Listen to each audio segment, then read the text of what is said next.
in terms of inspiring the team, I can obviously only speak for free now, right? So, but I think even before the Sequoias and so on released their statements around how they see the world, which is pretty much in line with what I said, like we already had a strategy in place in terms of sustainable growth, clear path to profitability, and how we look at our business and how we need to run our business, right? And I think for a lot of people, interesting enough, the fact of becoming profitable is motivating in itself, because they never really believed in something that is just all the time loss making.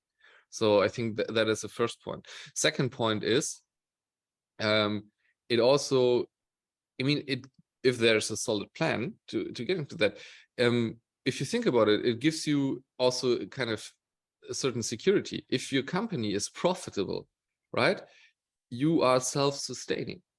You don't need to run from funding round to funding round. And if a funding round is not coming or coming too late, you need to lay off half of your people, right? So therefore, this is also something very, like, on a very personal level for people who say, okay, working in a company like that is not the worst thing in the world, right? So I think, and then I think the motivational aspects are more than about, okay, because there are also maybe downsides, because you need to look a bit more. It's like, okay, we can't just throw cash at that thing, or we can just not double the company size year over year.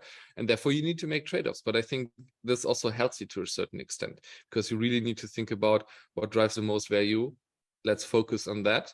And then we can also be successful with that. But I think then again, back to the history of last 10 years, I think explaining that very well, showing the plans, and then actually even more important than showing the plans, showing results, in my experience, leads to a lot of motivation with the people.